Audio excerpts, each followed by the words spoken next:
बड़े बुजुर्गों के नियम ध्यान रखने योग्य, अपना कीमती समय निकालकर जरूर पढ़ें। नंबर 1, ब्राह्मी का एक पत्ता तोड़कर 1 महीना खाने से दिमाग तेज हो जाता है। नंबर 2, अगर सर्दी जुकाम है तो अदरक तुलसी की चाय बनाकर पिएं। नंबर 3, कच्चा सिंगाड़ा खाने से शरीर की सूजन उतर जाती है। नंबर 4, सूखे नारियल का टुकड़ा चबाने से दांत मजबूत होते हैं। नंबर 5, गाजर का हलवा खाने से आंखों की रोशनी बढ़ती है। नंबर 6, अगर आंखों की रोशनी कम हो रही है तो रोजाना गाजर का जूस पिएं। नंबर 7, कलौंजी खाने से आंखों की रोशनी बढ़ती है और स्किन चमकदार बनती है। नंबर 8, अगर नींद नहीं आती है तो रात को केला खाकर सोएं।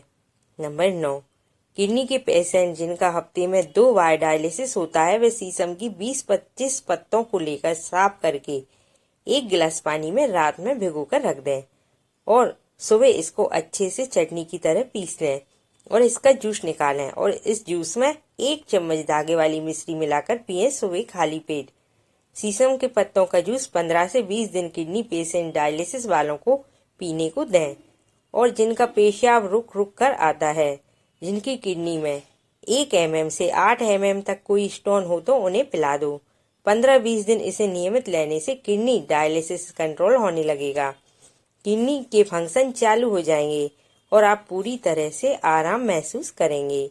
नंबर 10, जिन महिलाओं के यूट्रस में सूजन है, वाइट डिस्चार्ज होता है, पीरियड्स में क्लॉट आते हैं, यह पहचाने यूट्रस में सूजन होने की।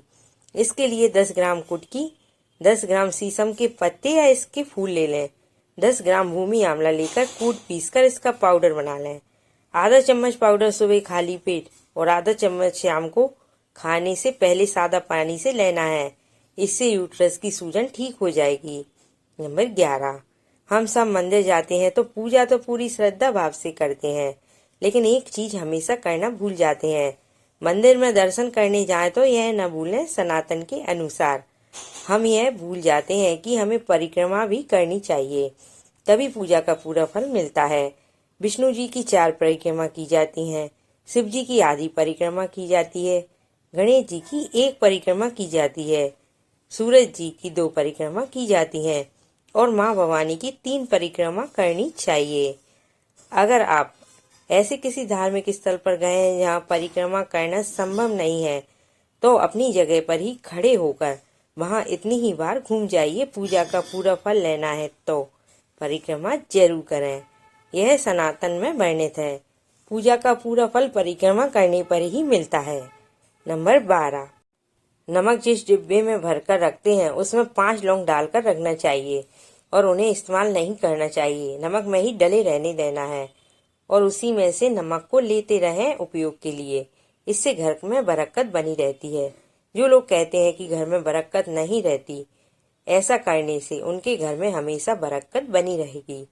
घर में नमक कभी पूरी तरह से खत्म नहीं होने देना चाहिए, पहले से ही नमक रखा ही रहना चाहिए घर में। इससे कहते हैं कि माँ लक्ष्मी का घर में वास रहता है।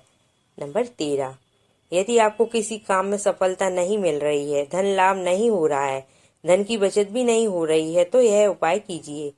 आपको 5 छुआरे लेना है और अपनी मनोकामना के साथ घर के मंदिर में जहाँ पूजा करते हैं वहाँ रख देना है और अगले दिन सुबह उठकर उन 5 छुआरों को 10 वर्ष से छोटी कन्याओं को दे दें। 1 कन्या को दे दें या 1 से ज्यादा कन्याओं को दे दें। यह कार्य आपको धन और सफलता दोनों ला कर देगा। इस काम को किसी भी दिन कर सकते हैं। नंबर 14, किसी भी कारण से अगर आपकी उंगली पक गई है, छोटी छोटी सी चोट लग जाती है, कट लग जाते हैं, उंगलियों के आसपास की खाल निकलती है, स्प्रिट ले आइए और यह ट्रांसपेरेंट होती है और नीली भी होती है। आप दोनों में से कोई सी भी ले आएं। 100 ml स्प्रिट में 3-4 पत्ते अजवाइन के टुकड़े करके डालें और 3-4 लौंग भी इसी बोतल में डाल दें और बंद करके रख दें 24 घंटे के लिए। ऐसा ही छोड़ दें। उंगली पक गई है, उंगलियों में खाल निकल रही है, चोट लग गई है, खरोच लग गई है, उस पर 2-4 बूंद कॉटन में डिप करके इस पर डाल दीजिए, ठीक हो जाएगी। नंबर 16, जिनको भी मिर्गी की समस्या है तो मदार की जड़ को लाकर इसे छाया में सुखाकर और इन्हें मोटा मोटा सा कूट लें। यह जो चूरा तैयार है, इस चूरे को तवा गरम करके 1 चुटकी डाल लें और जब यह धुआं छोड़ने लगे तो अपनी नाक को इसके ऊपर करें। इसका धुआं को धीरे धीरे अंदर की तरफ खींचें नाक से, जिससे यह आपके दिमाग में पहुंचे। यह उपाय करने से मिर्गी की बीमारी को खत्म कर सकता है। रोजाना ऐसा करना है, धीरे धीरे इसका रिजल्ट मिलेगा और धीरे धीरे मिर्गी के दौरे आना कम हो जाएंगे। यह बहुत ही रामबाण नुस्खा है। नंबर 17, जिनको भी मिर्गी के दौरे पड़ते हैं तो उसके लिए लेना है 2 कली लहसुन, 2 काली मिर्च, 2 छुहारे लेना है और 2 सहजन की फली लेना है। इनके छोटे छोटे टुकड़े कर लेना है। 1 कप पानी में उबालने के लिए रख दें। जब यह आधा कप पानी बचे इसे छान लें और मिर्गी के दौरे पड़ते हैं उस रोगी को सुबह, दोपहर और शाम को देना है। यह 3 टाइम देना है और यदि आप 2 टाइम देते हैं तो सुबह और शाम को दें और इसे खाना खाने के बाद देना है। दूसरा उपाय यह भी करना है, तभी मिर्गी के रोगी को आराम मिलेगा। इसके लिए 25 ग्राम काली मिर्च कूट कर लेना है और 100 ग्राम तिल के तेल में इसे अच्छे से पका लेना है। फिर इसे छान कर रख लेना है और रोगी को 3 बूंद एक नाक में डालें। फिर उससे कहें कि उसे खींच ले और दूसरी साइड नाक की बंद कर लें उंगली से। 3 बूंद डालें दूसरी नाक में और पहली नाक की साइड को बंद कर लें उंगली से। फिर रोगी को कहें कि खींच ले, जिससे तेल अंदर तक चला जाएगा।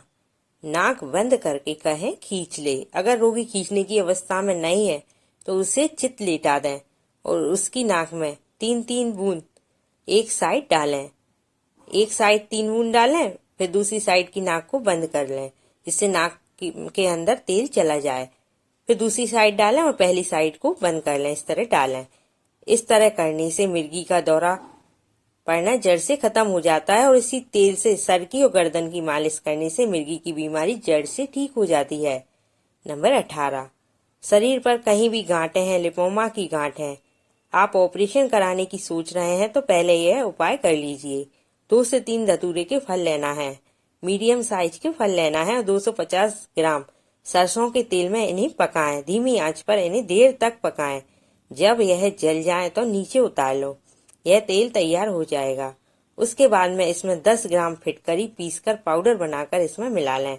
शरीर के किसी भी हिस्से में गांठ है या शरीर में जगह जगह चर्बी की गांठें हैं तो आप इस तेल को लगाएं तो 10 से 15 दिन में लिपोमा की गांठ घुलने लग जाती है। नंबर 19, शरीर में कहीं भी दर्द है तो इसके लिए लेना है 100 ग्राम अजवाइन, 100 ग्राम जीरा, दोनों को रोस्ट करें और 50 ग्राम सौंफ और 25 ग्राम हरी इलायची लेना है। इन्हें सेकना नहीं है, ऐसे ही लेना है और इन सब का पाउडर बनाकर रख लें। किसी डिब्बे में भरकर रखें। 1 चम्मच पाउडर गर्म पानी से रात को सोते टाइम लेना है। 1 छोटा चम्मच पाउडर लेना है। ऊपर से हल्का गुनगुना पानी पी लें। 4 दिन यह उपाय करने पर शरीर में कहीं भी दर्द है उसमें आराम आ जाएगा। नंबर 20, दालचीनी पाउडर और सूखा हुआ करेला पीसकर दोनों को बराबर मात्रा में मिलाकर सुबह खाली पेट 1 चम्मच लेने से शुगर कंट्रोल रहती है। जिनके चेहरे पर झाइयां हो गई हैं, काले घेरे हो गए हैं, पिंपल्स हो गए हैं, काले दाग धब्बे हो गए हैं, श्यामा तुलसी लेना है और पपीते का पत्ता लेना है बराबर मात्रा में। इन्हें पीसना है, चटनी जैसा इनका एक पेस्ट बना लें और इसमें थोड़ा सा दही मिला लें। झाइयां, दाग धब्बे, पिंपल्स पर अच्छी तरह से लगाना है और इसे 30 मिनट के लिए छोड़ देना है। उसके बाद पानी से धो लेना है। झाइयां, काले घेरे, पिंपल्स, चेहरे पर जो सिकुड़न आ गई है वे सब ठीक हो जाएगी कुछ ही दिनों में इस उपाय को करने से। नंबर 21, अमरूद के पत्ते और इसकी लकड़ी को उबालकर गरारे करना है। जिनको दांतों में दर्द होता है इसकी दातुन करना चाहिए, उससे बहुत आराम मिलता है। नंबर 22, अमरूद के पत्ते शुगर के लिए अच्छी दवाई है। इसका काढ़ा बनाकर पिएं। यह कब्जियत को दूर करता है। फ्रेंड्स, यह वीडियो आपको कैसी लगी मुझे कमेंट बॉक्स में जरूर बताइएगा। अगर आपको मेरी वीडियो पसंद आई है तो वीडियो को लाइक और शेयर जरूर करें। ऐसी ही वीडियो को देखने के लिए मेरे चैनल को सब्सक्राइब जरूर कर लें और साथ में बेल आइकन को भी जरूर प्रेस कर लें ताकि जब भी मैं कोई नई वीडियो डालूं उसका नोटिफिकेशन आपके पास सबसे पहले पहुंचे। वीडियो देखने के लिए आपका बहुत बहुत धन्यवाद। Thanks for watching.